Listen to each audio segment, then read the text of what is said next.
Hello friends, study online service में आप सभी लोगों का स्वागत है। आज मैं डिस्कस करने वाला हूं दिसंबर 2012 के क्वेश्चन पेपर को। तो शुरू करते हैं इस वीडियो को। सबसे पहला क्वेश्चन है, the English word communication is derived from the word. अंग्रेजी शब्द जो कम्युनिकेशन है वो किन दो शब्दों से बना है, किन शब्दों से बना है? कम्युनिकेशन शब्द बना है कम्युनिस और कम्युनिकेयर से। तो ए इसका करेक्ट आंसर है। चीनी सांस्कृतिक क्रांति नेता माओ जेडोंग द्वारा जनसमूह से बातचीत किए जाने वाले संप्रेषण कम्युनिकेशन के प्रकार को कहते हैं।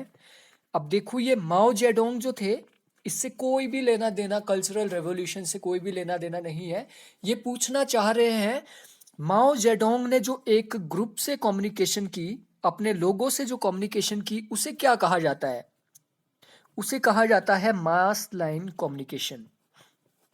अब difference between mass communication, group communication, personal communication, intrapersonal communication, उसके ऊपर मैं अलग से वीडियो डाल चुका हूं, बेसिक्स ऑफ कम्युनिकेशन के ऊपर। ठीक है, तो सबसे पहले मास लाइन कम्युनिकेशन का मतलब होता है, मास कम्युनिकेशन का मतलब होता है ऐसी कम्युनिकेशन जो आप बहुत बड़ी कम्युनिटी के साथ कर रहे हो। बहुत बड़ी कम्युनिटी, उसमें से कुछ लोग सुनना भी चाह रहे हैं, कुछ लोग नहीं भी सुनना चाह रहे हैं, कुछ लोग संगठित भी है, कुछ लोग असंगठित है। जैसे कि नरेंद्र मोदी हमारे प्राइम मिनिस्टर है, वो मास कम्युनिकेशन करते रहते हैं। तो डिफरेंट डिफरेंट लोगों से जो कम्युनिकेशन करते हैं उसे कहते हैं मास कम्युनिकेशन। ठीक है, आत्माओं और पूर्वजों से बातचीत करने को कहते हैं conversing with the spirit and ancestor is term as transpersonal communication. Intrapersonal communication जो अपने अंदर करते हैं, इंटरपर्सनल कम्युनिकेशन जो दो व्यक्तियों से करते हैं, फेस टू फेस कम्युनिकेशन जो दो व्यक्तियों में आमने सामने होती है। इंट्रापर्सनल ट्रांसपर्सनल कम्युनिकेशन होती है जो पर्सन से परे कम्युनिकेशन करते हैं, आत्माओं से बात करना ट्रांसपर्सनल कम्युनिकेशन कहलाती है। निम्नलिखित में से कौन सा अधिकतम प्रसारित दैनिक अखबार है जिसका सबसे ज्यादा डिस्ट्रीब्यूशन है, सर्कुलेशन है? वो है the times of India. Bharat में मूक फीचर फिल्म के प्रथम पथ प्रदर्शक थे। भारत में जो पहली साइलेंट मूवी बनी वो आ, दादा साहब फाल्के ने बनाई थी। दादा साहेब फाल्के अवार्ड भी दिए जाते हैं इनके नाम से। तो दादा साहेब फाल्के, इन्होंने पहली मूक फिल्म बनाई थी, उसका पथ प्रदर्शन किया था। शिक्षक कक्षा में संप्रेषण किस सिद्धांत पर काम करता है? एक जो क्लासरूम कम्युनिकेशन होती है, टीचर किस प्रकार से क्लासरूम कम्युनिकेशन करता है? वो करता है एजुटेनमेंट। एक टीचर है, एजुटेनमेंट करता है। मेरे क्लासरूम में थोड़ी सी एजुटेनमेंट की कमी है। एजुटेनमेंट का मतलब है एजुकेशन के साथ साथ education plus entertainment. Edutainment means आप अपने स्टूडेंट को एजुकेट भी कर रहे हैं, साथ साथ उनका एंटरटेनमेंट भी कर रहे हैं, ताकि स्टूडेंट बोर ना हो जाए और आपकी क्लास में वो ज्यादा से ज्यादा अटेंशन दे पाए। तो क्लासरूम में टीचर करता है एजुटेनमेंट। इंफोटेनमेंट का मतलब होता है इंफॉर्मेशन विद एंटरटेनमेंट। इंफॉर्मेशन देने के लिए ही काम नहीं करता है टीचर। ठीक है, एंटरटेनमेंट, तो इसका बी करेक्ट आंसर है। ये यहाँ पे एक श्रृंखला दी गई है, इसमें से आपने लुप्त संख्या को देखना है। तो ये श्रृंखला कैसे चली है? इस श्रृंखला को अगर आप देखोगे, ये श्रृंखला ऐसे चली है, 0 × 1 × 2 × 3। तो 0 से 1 को गुणा करेंगे तो 0 आएगा, 1 × 2 2, 2 × 3 6। तो ये आपका 6 आ गया यहाँ पे। फिर वैसे ही ये 1 से शुरू हो रहा है आगे, 1 × 2 × 3 × 4। तो 2 एकम 2, 2 तिया 6, 6 चौका 24। ठीक है, फिर ये 2 से शुरू होगा, अभी 0 से शुरू हुआ था, फिर 1 से, अब 2 से, 2 × 3 × 4 × 5। तो 2 तिया 6, 6 चौका 24, और 24 पंजा 60। सॉरी, 3 दूनी 6, 6 चौका 24, 24 × 5, 4 पंजा 20, हासिल आए 2, 5 दूनी 10 12। ये आई थिंक ये सीरीज कुछ ऐसी ही चल रही है, आपने इसको देख लेना है। थोड़ी सी यहाँ पे गड़बड़ हो रही है। हाँ ठीक है, 120 आना था, फिर आप करते 3 गुणा 4 गुणा 5। ठीक है, तो ये यहाँ पे ऐसे चल रहा था, 3 चुके 12, 12 पंजा 60। ठीक है, यहाँ तक 60। फिर वैसे ही आगे चलना था, ये 4 गुणा 5 गुणा 6, तो 4 पंजा 20, 20 छिका 120, 20 छिका 120। फिर ये चलना था आगे 5 गुणा 6 गुणा 7, 5 छिका 30, 30 सत्ता 210। तो यहाँ पे 210, जो कि यहाँ पे लुप्त संख्या थी 210, तो 210। फिर आगे ऐसे ही चलना था, 6 गुणा 7 गुणा 8, 7 छिका 42, 42 8, जो 336 है। आई होप आपको ये समझ आ गया होगा कैसे ये सीरीज चल रही थी। 6 बालकों और 4 बालिकाओं में 7 सदस्यों का ग्रुप तैयार किया जाता है। इनमें बालकों की संख्या अधिक होनी चाहिए। तो इसको किस प्रकार से आप सॉल्व करोगे? ये कॉम्बिनेशन वाला परम्यूटेशन कॉम्बिनेशन का ये क्वेश्चन है। अगर मैं यहाँ पे इसको सॉल्व कर लूँ आपके लिए, 6C कॉम्बिनेशन 6 गुणा 4C कॉम्बिनेशन 1, इस तरीके से ये क्वेश्चन बनेगा। फिर आगे जो दूसरा बनेगा वो 6C5 गुणा 4। लेकिन मैं आपको यहाँ पे कंफ्यूज नहीं करना चाहता हूँ परम्यूटेशन कॉम्बिनेशन, इसके ऊपर अलग से एक 10 मिनट की मैं वीडियो लाऊंगा जिसमें फॉर्मूले आपको बताऊंगा। बेसिकली इसका जो आंसर है वो है, इस तरीके से आप 100 ग्रुप बना सकते हो। ठीक है, तो इसको मैं अलग से जस्ट नेक्स्ट वीडियो के अंदर मैं इसको डिस्कस करूंगा, तो आपने वो वीडियो देख लेनी है। क्वेश्चन नंबर 9 देख लेते हैं। एक ग्रुप में प्रेक्षणों की संख्या 40 है, यानी एक ग्रुप बनाया जाता है, उसमें 40 ऑब्जर्वेशन टोटल की जाती है। टोटल ऑब्जर्वेशन कितनी है? टोटल ऑब्जर्वेशन है 40। पहले 10 सदस्यों का औसत 4.5 है। पहले 10 का क्या है? 10 का है 4.5।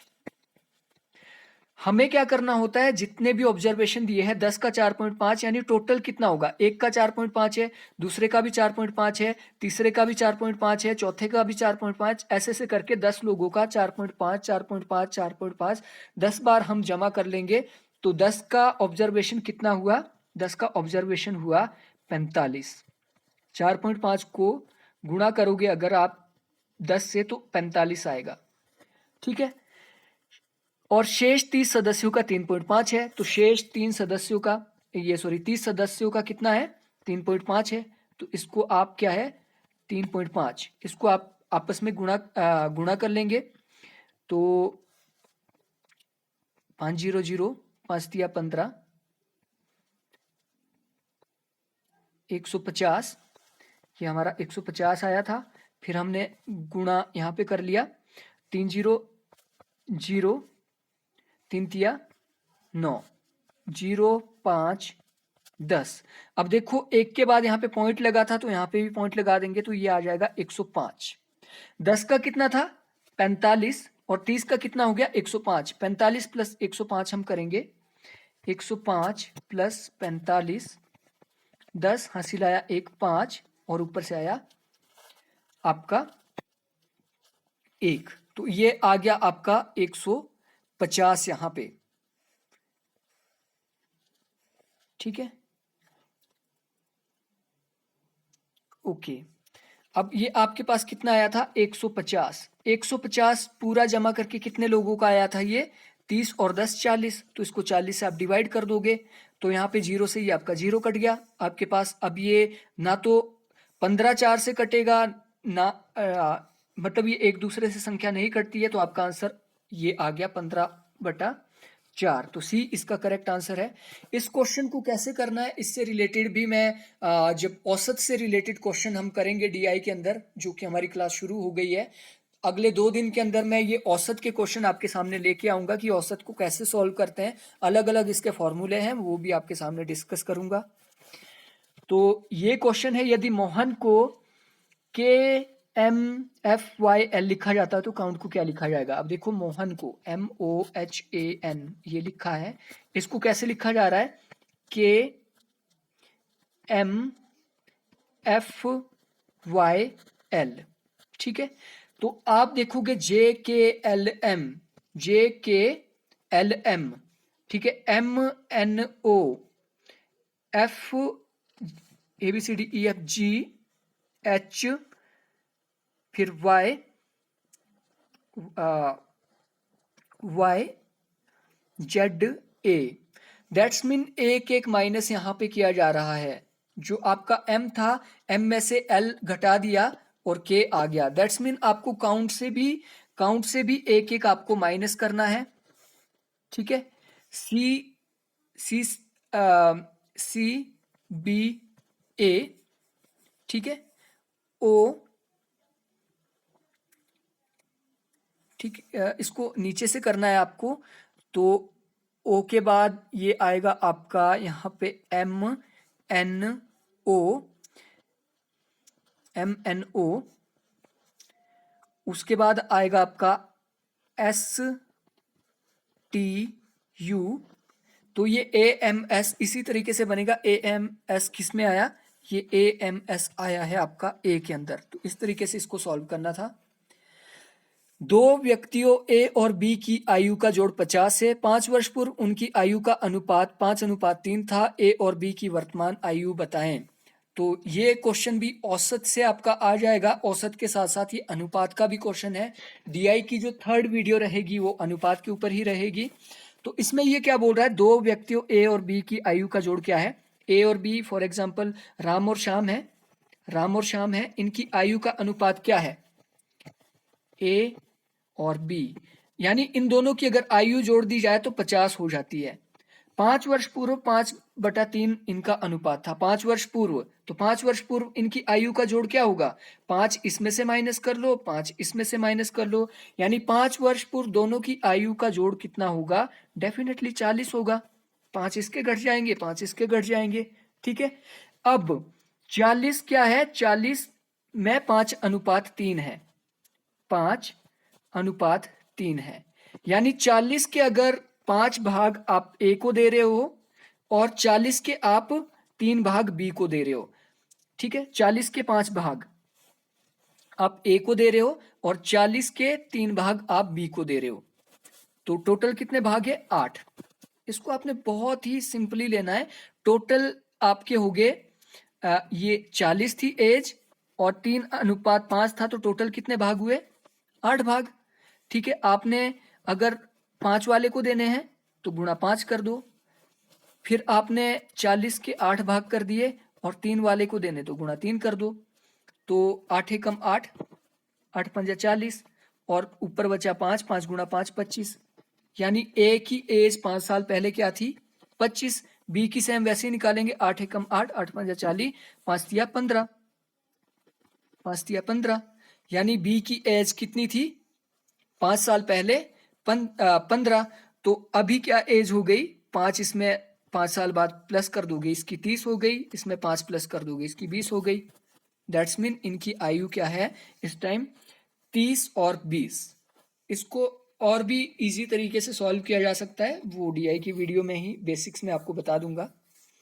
ठीक है, यदि ए का अर्थ है घटाना, ये क्वेश्चन भी सिंपल है आपका, इसमें कोई भी बोर्ड मास नहीं हुआ है। बी का अर्थ है गुणा करना, सी का अर्थ है भाग करना और डी का अर्थ है जमा करना। तो 90 डी 9 सी, सॉरी 9A 29C 10B का मूल्य क्या होगा। अब देखो सबसे पहले इसमें क्या करना है, जब भी आप ऐसे क्वेश्चन सोल्व करो तो जितनी संख्या दी है उनको लिख लेना है पहले और थोड़ा सा गैप बीच में रखना है। 9 29 10 और 2। ये फॉर्मूला बहुत ही सटीक है, आपने बस गैप रख दिया। अब देखिए 90 के बाद डी दिया है, डी का अर्थ यहाँ पे देख लीजिए, डी का अर्थ है जमा करना, यानी इसके बीच आपने प्लस का साइन लगा देना। उसके बाद दिया है यहाँ पे ए का अर्थ सबसे पहले दिया है घटाना, यानी 90 - 9 करना है। उसके बाद यहाँ पे सी दिया है, सी का अर्थ यहाँ पे दिया है भाग करना, यानी 29 भाग 10। उसके बाद बी का अर्थ यहाँ पे दिया है गुणा करना, यानी 10 गुणा 2। ठीक है, अब आपने इसका आंसर निकालना है। सिंपल है। 90 + 9, इसमें कोई भी बोर्ड मास नहीं लगा है, सीधा इन्होंने किया है। 90 + 9 कितना हो गया? 99। 99 में से 29 गया, सीधा 99 में से 29 गया, बचता कितना है? 70। 70 भाग करना है आपको अब 10, 70 भाग 10 करोगे तो आपका आंसर आ जाएगा 7। अब 7 गुणा 2 करना है, आंसर आ जाएगा आपका 14। तो इसका करेक्ट आंसर था डी 14। अब यहाँ पे ये सेम वही क्वेश्चन है जो 2 साल से रिपीट हो रहा है। मैंने आपको पहले भी ये बताया था कि इसको आपने एक बार अच्छे से देख लेना है। असर्शन और रीजन से क्वेश्चन आया है और इसमें आपसे बाद में पूछा गया है कि कौन सा इसमें से आर्गुमेंट है। ठीक है, बैंक लॉकर भी सुरक्षित नहीं है। जो आपके बैंक के अंदर लॉकर होते हैं वो भी सुरक्षित नहीं है, चोर उन्हें तोड़कर आपकी संपत्ति ले जा सकते हैं। लेकिन चोर स्वर्ग में नहीं जा सकते, अतः आपको अपनी संपत्ति स्वर्ग में रखनी चाहिए। तो ये एक प्रकार का आर्गुमेंट दे रहा है यहाँ पे। ये क्या आर्गुमेंट दे रहा है? ये आर्गुमेंट दे रहा है कि आज चोरी इतनी ज्यादा बढ़ गई है और चोर इतने ज्यादा तेज हो गए हैं कि वो बैंक के लॉकर तक को नहीं छोड़ रहा है। लेकिन हाँ, ये आर्गुमेंट पक्का है कि वो स्वर्ग में नहीं जा सकते हैं, इसलिए अपनी संपत्ति स्वर्ग में रखो। ठीक है, हालांकि ये पॉसिबल नहीं है कि आप स्वर्ग में जाओगे और वहां पे संपत्ति रखोगे, लेकिन ये आर्गुमेंट एकदम वैलिड बन रहा है। ठीक है, फिर दूसरा देखते हैं।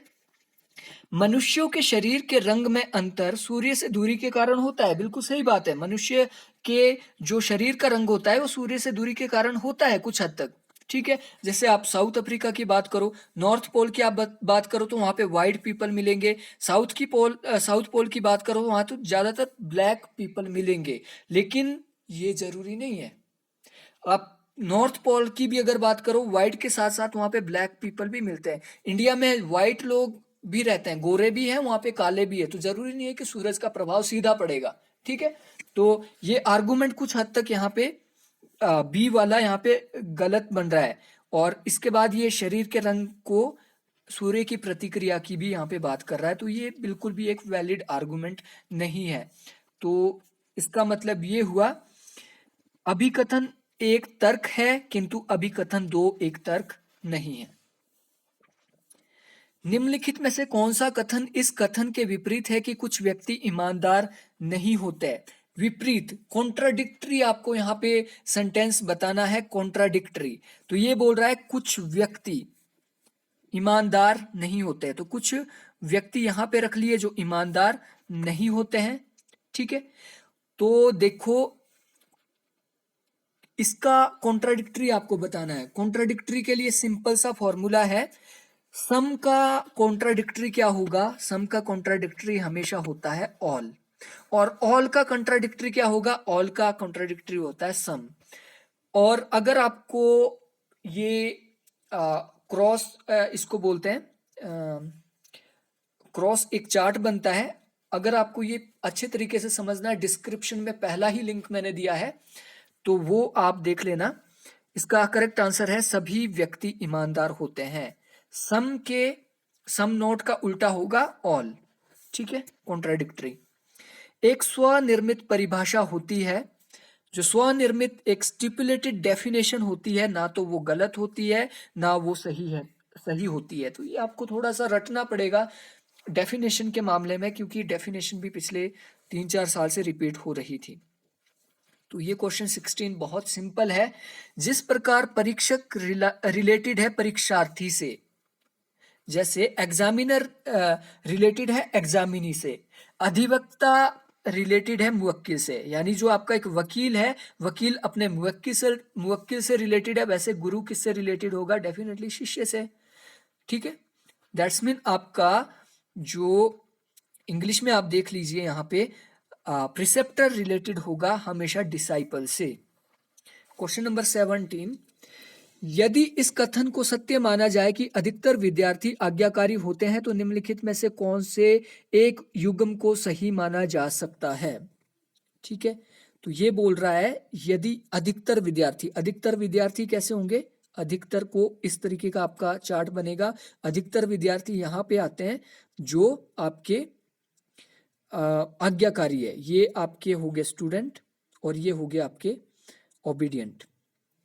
अब इसमें से देखिए ये आ गया अधिकतर, ये सभी नहीं है, अधिकतर का मतलब सभी नहीं है। तो सभी आज्ञाकारी व्यक्ति विद्यार्थी होते हैं? नो, सभी कहाँ है यहाँ पे, कुछ लोग बाहर भी तो छूट रहे हैं, तो पहला तो बिल्कुल गलत हो गया। सभी विद्यार्थी आज्ञाकारी होते हैं, बिल्कुल ये भी सेम वही आ रहा है, सभी तो नहीं है, बस ये वाले हैं जो यहाँ पे ओवरलैप कर रहे हैं, तो दूसरा भी गलत हो जाता है। तीसरा, कुछ विद्यार्थी आज्ञाकारी होते हैं, बिल्कुल सही, कुछ विद्यार्थी क्योंकि यहाँ पे आ रहे हैं, कुछ विद्यार्थी उससे बाहर छूट रहे हैं, दैट्स मीन कुछ विद्यार्थी आज्ञाकारी होते हैं, कुछ विद्यार्थी आज्ञाकारी नहीं होते हैं। जो विद्यार्थी यहाँ पे आ रहे हैं वो आज्ञाकारी नहीं है, और जो यहाँ पे आ रहे हैं इसके बीच में वो आज्ञाकारी है। तो डेफिनेटली इसका करेक्ट आंसर होगा 3 और 4, सी इसका करेक्ट आंसर है। सही कोड का चयन कीजिए, ये डिडक्टिव रीजनिंग से रिलेटेड है, ठीक है, डिडक्टिव आर्गुमेंट से ये रिलेटेड है।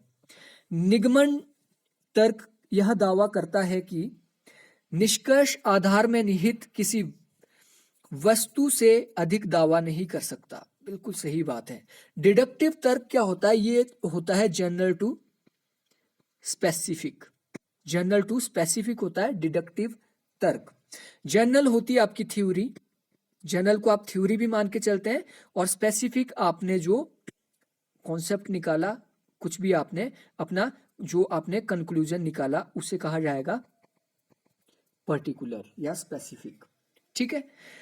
तो जो डिडक्टिव रीजनिंग होती है निष्कर्ष में आधार में निहित होती है, यानी वो जनरल पर ही आधारित होती है पूरी की पूरी, और जनरल से ही निष्कर्ष निकाला जा सकता है, जनरल से ज्यादा कभी भी ये दावा नहीं कर सकता, तो ए बिल्कुल सही है।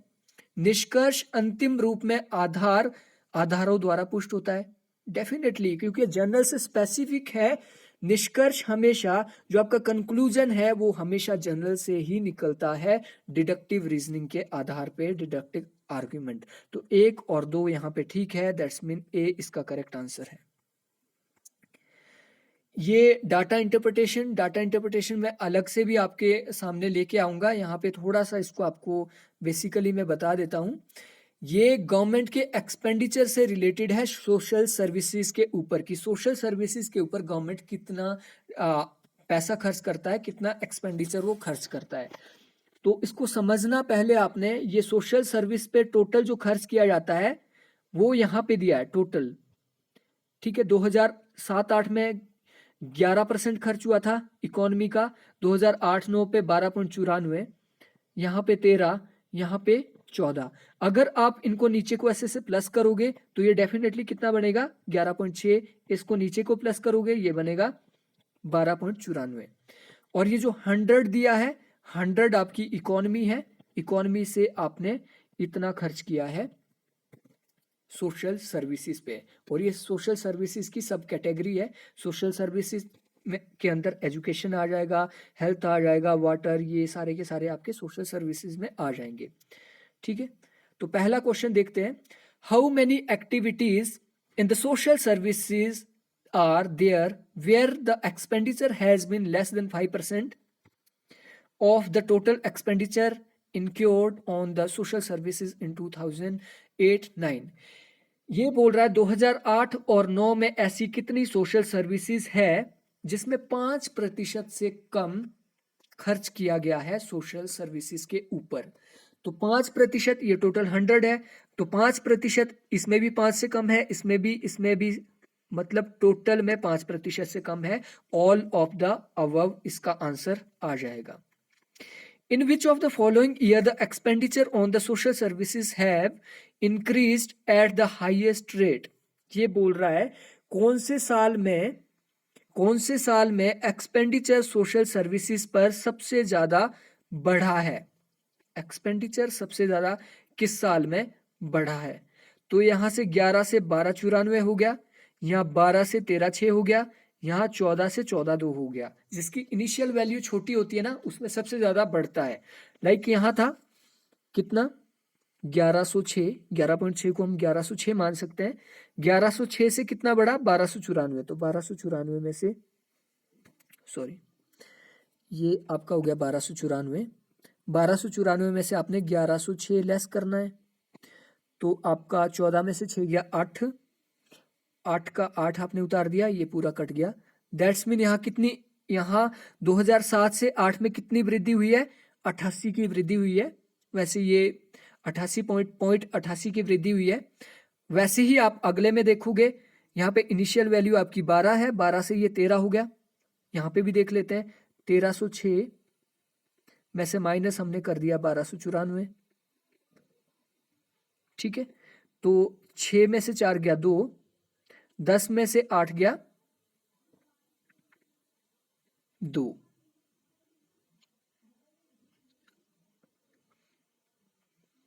ओके, ये 9 है, 10 में से 1 12। यहाँ पे कितनी वृद्धि हुई है? सिर्फ 12% की। आगे का भी आप देख सकते हो, तो हमें पहले ही पता लग गया है, हमें आगे ज़्यादा करने की ज़रूरत नहीं है कि 2007 से 2008 में सबसे ज़्यादा वृद्धि हुई है। आगे यहाँ पे अगर आप करना चाहो तो यहाँ से भी कर सकते हो। 13 से 14 पे चला गया, लेकिन इनिशियल वैल्यू यहाँ पे बड़ी है, तो इसका करेक्ट आंसर होगा 2008-9 में सबसे ज़्यादा वृद्धि हुई है, तो बी इसका करेक्ट आंसर है। Which of the following activity remain almost stagnant in terms of share of expenditure?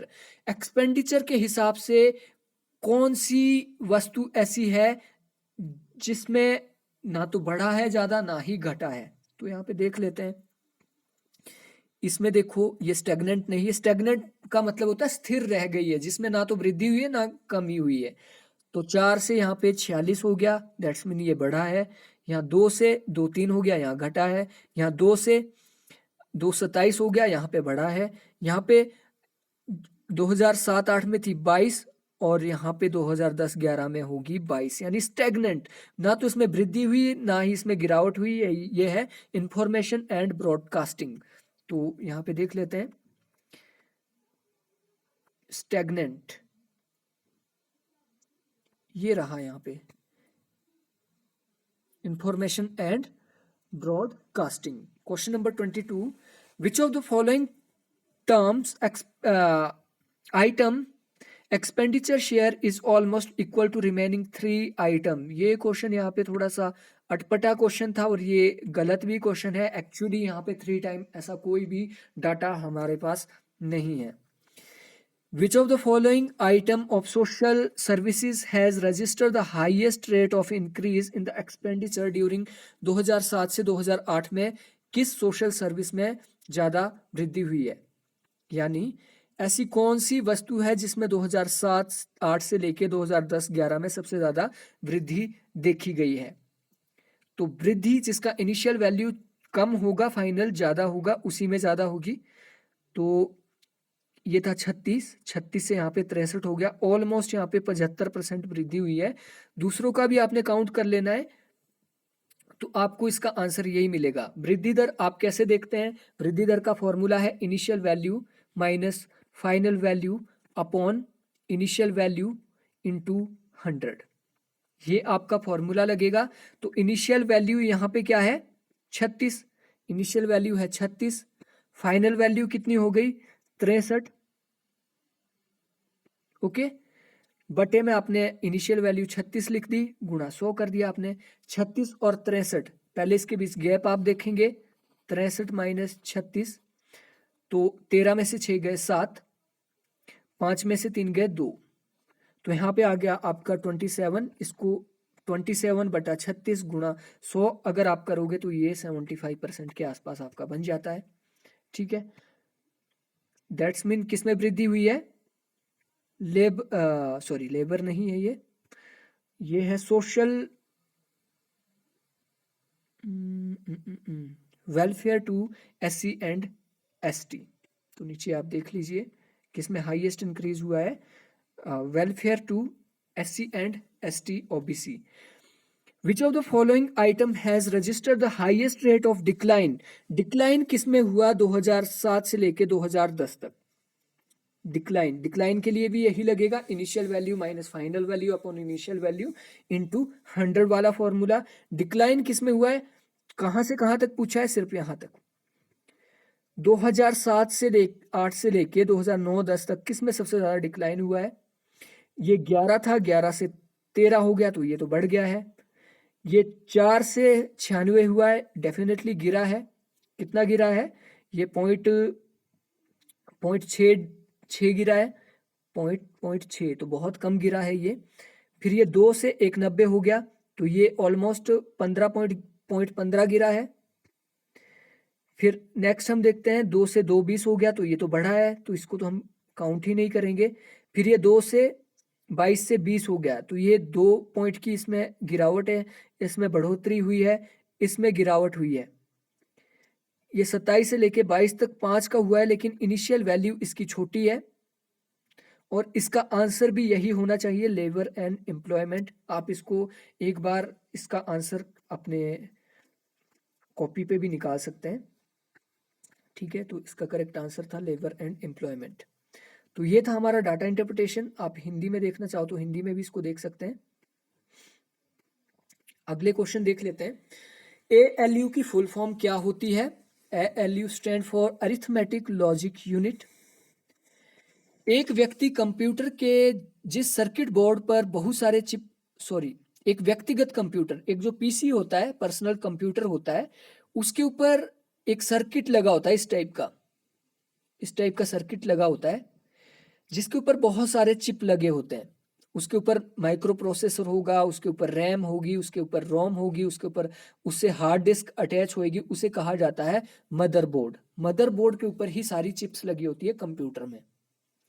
Computer virus एक प्रकार का सॉफ्टवेयर है जिसे इंजीनियरों ने तैयार किया है अपने फायदे के लिए। जैसा हमारा कोरोना वायरस, जो कि बात चल रही है कि कोरोना वायरस को चाइना ने डेवलप किया है ताकि उनकी हेल्थ फैसिलिटी बढ़ जाए और इकोनॉमी उनकी डेवलप हो जाए, वैसे ही कंप्यूटर वायरस बनाया गया था सॉफ्टवेयर इंजीनियरों द्वारा। एक सॉफ्टवेयर होता है जो कि आपको ईमेल के द्वारा भेजा जाएगा, या फिर किसी लिंक पे आप क्लिक करोगे तो आपको वायरस आपके कंप्यूटर में आ जाएगा और आपके कंप्यूटर को खराब करेगा।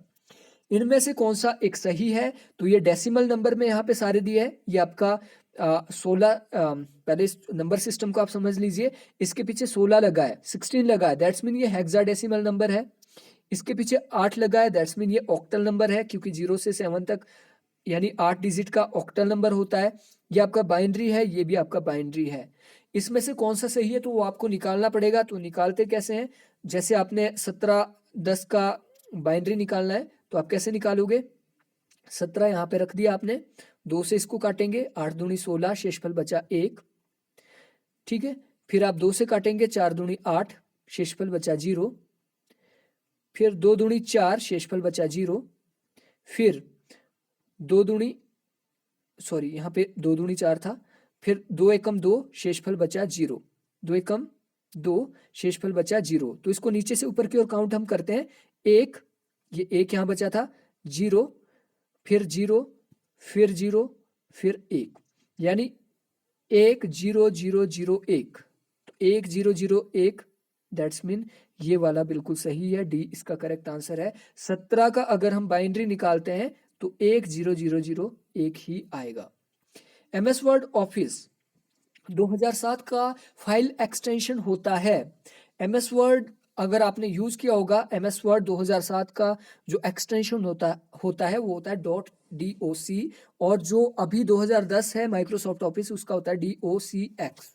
एक्सटेंशन क्या होता है? लाइक आपने कोई इमेज सेट की है EMG, आपने कोई फोटो खींची, उसका 0000 डॉट क्या होगा? JPG होगा। जो .jpg फोटो के पीछे एक्सटेंशन आप देख रहे हो उसको एक्सटेंशन बोलते हैं। अगर आप कोई वीडियो आपके फोन में है, उसको आप देख लीजिए, उसके पीछे लिखा होगा MP4, .mp4, यानी वीडियो का एक्सटेंशन क्या होता है? .mp4। .avi भी वीडियो का एक्सटेंशन होता है। अगर मैं बात करूं जो हमारी फाइलें होती है, फाइलों का क्या होता है? फाइलों का होता है .pdf। पीडीएफ का पूरा नाम होता है पोर्टेबल डॉक्यूमेंट फाइल। पीडीएफ का एक्सटेंशन, पीडीएफ किसका होता है? जो फाइलें होती है। डॉक भी आपकी फाइल होती है जिसको आप टाइप कर सकते हैं, ठीक है, जिसको आप एडिट कर सकते हैं, वो होता है डॉक। इस तरीके की बहुत सारी एक्सटेंशन होती है, सारी एक्सटेंशन आपको देखनी पड़ेगी। Dash is a protocol used by email client to download email to your computer. जो POP होता है, post office protocol. Post office protocol अगर आपके ईमेल में नहीं है तो कभी भी आप ईमेल को डाउनलोड नहीं कर पाते हैं। पोस्ट ऑफिस प्रोटोकॉल एक ऐसा प्रोटोकॉल है जिसके द्वारा आप ईमेल्स को डाउनलोड कर सकते हैं। तो डी इसका करेक्ट आंसर है। निम्नलिखित में से कौन सा मीथेन का स्रोत है? मीथेन कहां से निकलती है? मीथेन निकलती है वेटलैंड से, आर्द्र स्थल से। जापान में हुए मिनीमाता आपदा प्रदूषण के किस कारण हुई थी? जो मिनीमाता डिजीज जापान के अंदर हुई थी, बहुत ही खतरनाक ये डिजीज जापान के अंदर हुई थी। ये हुई थी आपकी मरकरी के कारण। मरकरी की लेवल जो एयर में वो काफी बढ़ गई थी, उससे मिनीमाता डिजीज हुई थी। सांस लेने में इससे दिक्कत होती थी और भी काफी सारी से दिक्कत हुई थी। Biomagnification means increase in the bio. जैव आवर्धन का मतलब क्या होता है? बायोमैग्निफिकेशन मीन्स जो पॉल्यूशन लेवल है वो बहुत ज्यादा बढ़ जाता है। तो ये है concentration of pollutant in living organism. जो जीवित जीव होते हैं उनके अंदर पॉल्यूटेंट अगर बढ़ जाता है तो उसे कहा जाता है बायोमैग्निफिकेशन। नागोया प्रोटोकॉल किससे संबंधित है? Nagoya protocol is related to biodiversity. जो जैव विविधता के लिए नागोया प्रोटोकॉल जापान के अंदर 2010 में हुआ था। ये नागोया संधि जापान के अंदर हुई थी 2010 में जैव विविधता को लेकर। भारत की ऊर्जा आवश्यकता में जीवाश्मी ईंधन फॉसिल फ्यूल के बाद दूसरा स्थान किसका आता है? अब जो एनर्जी इंडिया प्रोड्यूस करता है सबसे ज्यादा करता है फॉसिल फ्यूल से। ठीक है, फॉसिल फ्यूल में क्या होता है? आपका डीजल हो गया, आपका पेट्रोल होगा, आपका सीएनजी, बहुत कुछ इसमें आ जाएगा, उसे फॉसिल फ्यूल बोलते हैं। फॉसिल फ्यूल के बाद हमें हाइड्रो पावर प्रोजेक्ट जो हमारे लगे हैं उससे एनर्जी हमें मिलती है सेकंड नंबर पे। ठीक है, तो सी इसका करेक्ट आंसर है। भूकंपों के संदर्भ में रिएक्टर स्केल पर परिणाम 1 की वृद्धि का अर्थ है। आपने ये सुना होगा, आपने अगर अर्थक्वेक से रिलेटेड मूवी देखी होगी उसमें बहुत अच्छे से दिखाया होता। अगर रिएक्टर स्केल पर 6 डिग्री का या 6 तीव्रता का भूकंप आया है तो उससे अगर पृथ्वी ऐसे ऐसे हिल रही है, अगर 7 डिग्री का आ गया तो 10 गुना ज्यादा हिलेगी। इतना पावरफुल 1 डिग्री एक नंबर रिएक्टर स्केल से बढ़ने से होगा कि 10 गुना ज्यादा वो हार्म करेगा। तो इसका मतलब हुआ भूकंपी तरंगों के आयाम में 10 गुना वृद्धि हो जाएगी अगर 1 डिग्री भी रिएक्टर स्केल पे बढ़ा। ठीक है, निम्नलिखित में से कौन सा मानव विकास सूचकांक का मापक नहीं है? ह्यूमन डेवलपमेंट जो इंडेक्स रिलीज किया जाता है हर वर्ष, उसमें साक्षरता दर भी देखी जाती है कि लिटरेसी रेट कितना है। अब जितने ज्यादा लिटरेट लोग होंगे ह्यूमन डेवलपमेंट उतना ज्यादा माना जाएगा। ये ग्रॉस एनरोलमेंट कि कितने लोग एनरोल हुए हैं वो भी देखा जाएगा। और आयु प्रत्याशा, लोग जीते कितने साल तक है, ये मोस्ट इंपॉर्टेंट है। लेकिन लिंग अनुपात कभी भी ह्यूमन डेवलपमेंट में यूज नहीं किया जाता है। तो इसका करेक्ट आंसर है सी। निम्न में से किसके बाद भारत में कॉलेज सर्वाधिक छात्र है? सबसे ज्यादा छात्र है चाइना के अंदर, उसके बाद है यूएसए के अंदर, यूएसए के बाद है भारत का नंबर। यूएसए में ज्यादा स्टूडेंट है, यूएसए के बाद भारत का नंबर आता है। तो बी इसका करेक्ट आंसर है। भारत के महान्यायवादी अटॉर्नी जनरल ऑफ इंडिया जो होते हैं उनके बारे में जो सही नहीं है वो आपको बताने हैं, गलत जो है वो आपको बताने हैं। ठीक है, राष्ट्रपति उस व्यक्ति को भारत का महान्यायवादी नियुक्त करते हैं जो उच्च न्यायालय का न्यायाधीश बनने के योग्य हो। ये बिल्कुल गलत है। भारत के राष्ट्रपति उसी को बनाते हैं जो सुप्रीम कोर्ट का जज बनने के लायक हो, ना कि हाई कोर्ट। तो पहला तो गलत है। उनको देश के सभी न्यायालय में प्रस्तुत होने का अधिकार प्राप्त है, बिल्कुल, क्योंकि अटॉर्नी जनरल हमारा लॉ मिनिस्टर होता है, भारत का प्रथम लॉ कानून अधिकारी भी इन्हें बोला जाता है। ठीक है, तो दो बिल्कुल सही है। उनको लोकसभा और राज्यसभा की कार्यवाही में भाग लेने का अधिकार होता है, बिल्कुल होता है, दो भी सही है। उनकी निश्चित अवधि होती है, बिल्कुल गलत। जो अटॉर्नी जनरल ऑफ इंडिया है उनकी निश्चित अवधि हमारे संविधान में नहीं बताई गई है कि कितने साल तक वो रहेंगे, या उनकी निश्चित अवधि नहीं है, ना ही उनका रिटायरमेंट के बारे में कोई संविधान में है। तो इसका करेक्ट आंसर होगा 1 और 4 बिल्कुल गलत है। राष्ट्रपति प्रणब मुखर्जी भारतीय उच्चाधिकारियों से परस्पर बातचीत करते समय तथा सरकारी टिप्पण आदि में निम्नलिखित में से कौन से पूर्व नियोजन आदि प्रयोग समाप्त करना चाहते थे। जो राष्ट्रपति प्रणब मुखर्जी है, उन्होंने स्टेटमेंट दी थी, उन्होंने कहा था जो हम बड़े बड़े अधिकारियों को लाइक गवर्नर को, राष्ट्रपति को या फिर मुख्य न्यायाधीश को हम हिज एक्सीलेंसी बोलते हैं, महामहिम बोलते हैं, ऐसे शब्दों का प्रयोग नहीं होना चाहिए, क्योंकि ये हिज एक्सीलेंसी जो प्रयोग होता है ये अंग्रेजों के टाइम का है और ये कुछ ज्यादा ही सर पे चढ़ा देते हैं हम। ठीक है, तो ये दोनों शब्द खत्म होने चाहिए थे प्रणब मुखर्जी के अनुसार। दैट्स मीन इसका करेक्ट आंसर होगा 1 और 2, इसको ये खत्म करना चाह रहे थे। क्वेश्चन नंबर 41, वित्तीय आपात स्थिति में निम्नलिखित में से क्या किया जा सकता है? जब भी फाइनेंशियल इमरजेंसी लगती है, क्या राज्य विधानसभाओं को समाप्त किया जाता है? बिल्कुल भी नहीं। केंद्र सरकार राज्य के बजट और व्यय को अपने नियंत्रण में ले सकती है? बिल्कुल ले सकती है। उच्च न्यायालय और उच्चतम न्यायालय के न्यायाधीशों के वेतन को कम किया जा सकता है? बिल्कुल किया जा सकता है। तो अभी कोरोना संकट आया तो उसके चलते भी वेतन को कम किया गया है। एक फाइनेंशियल इमरजेंसी जैसी स्थिति इंडिया की हो चुकी है। संवैधानिक उपचारों के अधिकार को निलंबित किया जा सकता है? अरे आर्टिकल 32, वाई आर्टिकल 32, इसको क्यों निलंबित किया जाएगा? तो इसका करेक्ट आंसर है 2 और 3, बिल्कुल सही है। ठीक है, 2 और 3, तो डी इसका करेक्ट आंसर है। क्वेश्चन नंबर 42, ये कुछ कार्यक्रम लाए गए थे, प्रोग्राम लाए गए थे, ये क्यों लाए गए थे उससे रिलेटेड ये क्वेश्चन है। तो निर्धनता को कम करने के लिए पॉवर्टी रिडक्शन प्रोग्राम हमारा मनरेगा है, क्योंकि मनरेगा के द्वारा आपको काम मिलेगा और काम आपको गांव में मिलेगा तो पॉवर्टी रिडक्शन होगा। तो 1 का हो गया 4। फिर आपका मानव विकास योजना ह्यूमन डेवलपमेंट स्कीम के तहत लाया गया था mid day meal. Human development के तहत इसको क्यों लाया गया था? क्योंकि बहुत से बच्चे ऐसे थे जो दिन में लंच नहीं कर पाते थे, ठीक है, और या फिर गरीबी के कारण वो स्कूल नहीं जाते थे। तो ह्यूमन डेवलपमेंट इंडिया का अच्छा हो इसलिए मिड डे मील प्रोग्राम लाया गया था। सामाजिक सहायता योजना, ये वृद्धों के लिए जो आपके ओल्ड एज जो पर्सन है उनको सामाजिक सहायता देने की जरूरत थी, जिसके तहत उनको 500-1000 रुपये पर मंथ दिया जाता था। और न्यूनतम आवश्यकता योजना, न्यूनतम मिनिमम नीड क्या होती है? रोटी कपड़ा मकान। दैट्स मीन ये है इंदिरा आवास योजना। तो ए इसका करेक्ट आंसर है। प्रभावी और स्थायी शिक्षा ग्रहण करने के लिए शिक्षा ग्रहणकर्ता के पास होना चाहिए। अगर आप एफिशिएंट और ड्यूरेबल लर्निंग चाहते हैं तो एक लर्नर के पास होना चाहिए desired level of ability and motivation. जहां पे ओनली चीज लगाया गया हो वो कभी भी सही नहीं होता है। क्या एबिलिटी की ही जरूरत है? क्या मोटिवेशन की जरूरत नहीं है? आप बोल रहे हो सिर्फ एबिलिटी की ही जरूरत है, मोटिवेशन की जरूरत भी है उसको, उसको फाइनेंस की भी जरूरत है, उसको सोशली भी उसको उसमें वो मिलना चाहिए। ठीक है, तो इसका डी करेक्ट आंसर है। जहां पे ओनली लिखा हो हमेशा उसको गलत मान के आप चल सकते हैं। कक्षा संप्रेषण होना चाहिए।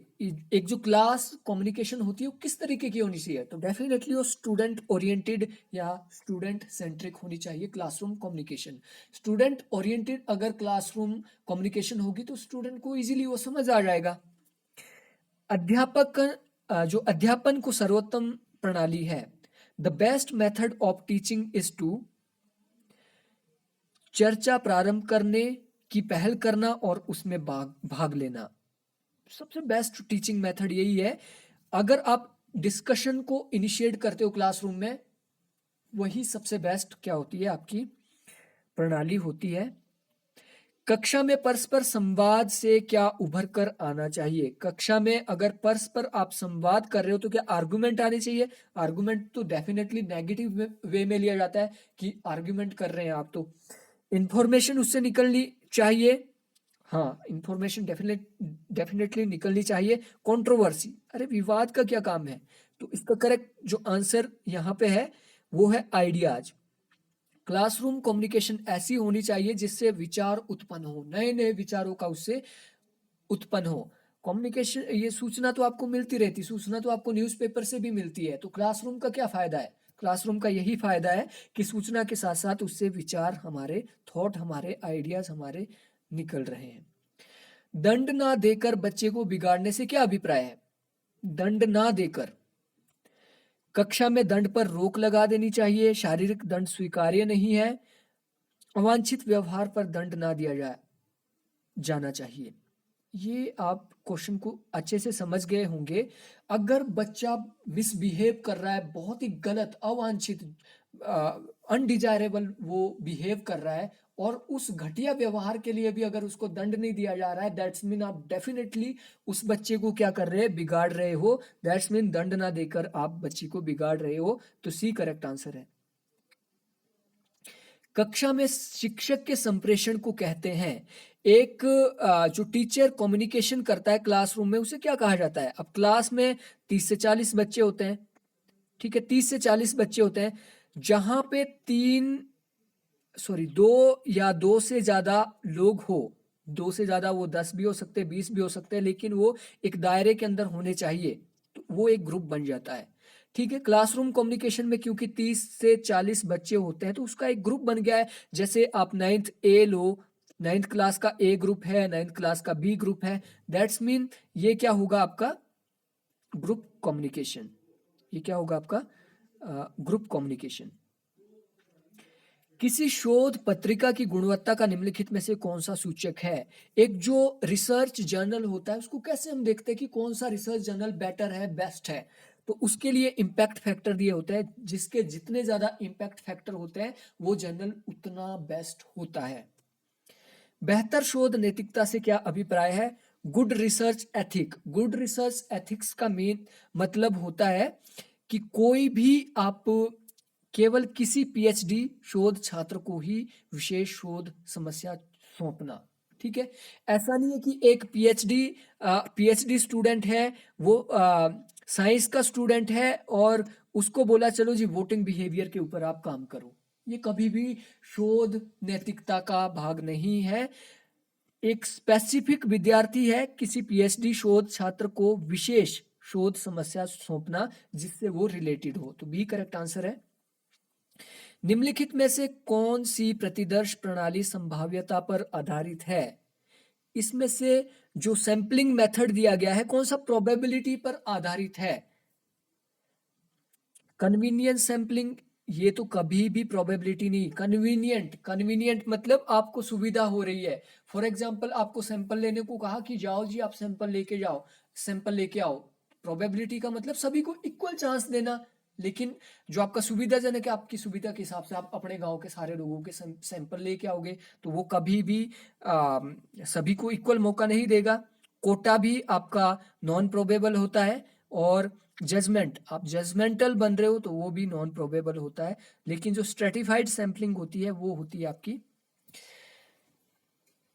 Probable sample, probability sampling. निम्नलिखित में से कौन से संदर्भ में अमेरिकी मनोवैज्ञानिक संघ यानी एपीए के अनुसार लिखे गए हैं? एपीए और एमएलए, ये दोनों स्टाइल आपको आने चाहिए रेफरेंसिंग के। रेफरेंसिंग का मतलब है, फॉर एग्जांपल आप एक बुक पढ़ रहे हो, एक बुक में पेज नंबर 14 के ऊपर आपको एक पूरा का पूरा पैराग्राफ मिला। उस पैराग्राफ को क्या है, आप अपनी रिसर्च के अंदर लिखना चाह रहे हो, एज इट इज लिख सकते हो या उससे कोई विचार ले सकते हो। जब आप वो विचार लेते हो तो आपको उसका रेफरेंस देना पड़ता है। वो रेफरेंस आप एपीए में लो, एमएलए में लो, मैक्सिको में लो, शिकागो स्टाइल, कोई भी स्टाइल आप ले सकते हो। तो एपीए स्टाइल का उदाहरण यहाँ पे कौन सा है? ये है ए। जब भी आप एपीए स्टाइल में कोई रेफरेंस देते हो तो सबसे पहले आप ऑथर का लास्ट नेम देते हैं, उसके बाद फर्स्ट नेम, उसके बाद आप डेट देते हैं कि कब वो बुक पब्लिश हुई थी, उसके बाद फुल स्टॉप लगाएंगे, उसके बाद बुक का नाम लिखेंगे, उसके बाद फुल स्टॉप, फिर कहाँ से वो पब्लिश हुई, प्लेस लिखेंगे, प्लेस के बाद आप कॉलन लगा के टाटा मैग्रा हिल पब्लिकेशन, सबसे लास्ट में आप पब्लिकेशन देंगे। इसके बाद आप दे सकते हैं पेज नंबर, जैसे पेज नंबर 14 से आपने दिया। ठीक है, तो ए इसका करेक्ट आंसर है।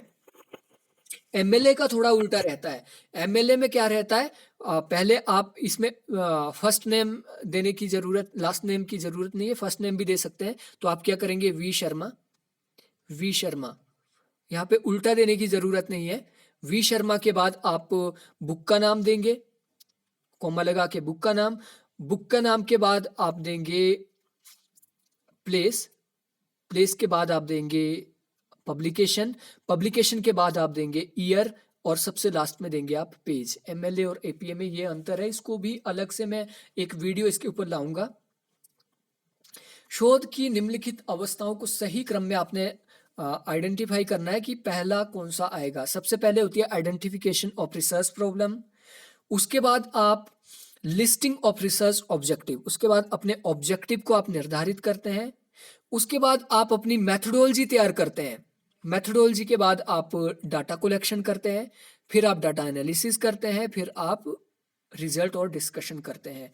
तो ये होगा 1 2 4 3 5, बी इसका करेक्ट आंसर है। असत्य कथन की पहचान कीजिए। जो रॉन्ग स्टेटमेंट है, आगे और अन्वेषण किए जाने के लिए प्रारंभिक रूप से सीमित साक्ष्य के आधार पर परिकल्पना की जाती है। बिल्कुल सही बात है। जो आप हाइपोथेसिस बनाते हैं ना, हाइपोथेसिस के लिए आपके पास पूरे के पूरे एविडेंस होने की जरूरत नहीं होती है। अगर पूरे एविडेंस है तो क्यों आप रिसर्च करोगे, ठीक है। तो यहाँ पे साक्ष्य की कमी होती है, डेफिनेटली सीमित साक्ष्य आपके पास होते हैं, ये सही है। परिकल्पना सत्य की किसी मान्यता के बिना तर्क का आधार होती है, बिल्कुल सही बात है। मान्यता मीन्स बिना थ्योरी के आप कोई भी परिकल्पना कर सकते हैं। फॉर एग्जाम्पल मैं यहाँ पे एक हाइपोथेसिस सेट करूं, अगर मैंने ये वीडियो बनाई और आपने मेरी ये वीडियो देखी तो डेफिनेटली आपका नेट हो जाएगा, ये मेरी हाइपोथेसिस है। अब आपका नेट हो भी सकता है, नहीं भी हो सकता है, वो आपके ऊपर डिपेंड करता है। परिकल्पना किसी घटना का प्रस्तावित स्पष्टीकरण है, बिल्कुल सही बात है। ये टेंटेटिव एक फिनोमिना है, एक परिकल्पना का प्रस्तावित स्पष्टीकरण है। अब चौथा देखिए आप, वैज्ञानिक परिकल्पना एक वैज्ञानिक सिद्धांत होती है। अब जब हाइपोथेसिस आपकी एक थ्योरी है, थ्योरी का मतलब जो प्रूव हो चुकी है, तो वो काहे की हाइपोथेसिस, हाइपोथेसिस ही तो प्रूव करनी होती है हमें। तो ये बिल्कुल गलत यहाँ पे है। इसके बाद क्वेश्चन नंबर 55 से लेके 60 तक ये पैराग्राफ है। पैराग्राफ आपको खुद ही सॉल्व करना पड़ेगा, क्योंकि आपकी रीडिंग एबिलिटी इसमें चेक की जाएगी, आपका ग्रामर भी इसमें चेक किया जाएगा, तो इसको आप खुद सॉल्व करें। आई होप आपके लिए ये वीडियो यूजफुल रही होगी। अगर आपको ये वीडियो अच्छी लगी तो प्लीज़ इसे लाइक करें, क्योंकि मैक्सिमम लोग वीडियो देख लेते हैं, लाइक नहीं करते हैं। So it's up to you, आपको अच्छी लगी लाइक करें, खराब लगी डिसलाइक करें। सो मिलते हैं नेक्स्ट वीडियो में। Thank you, thanks for watching.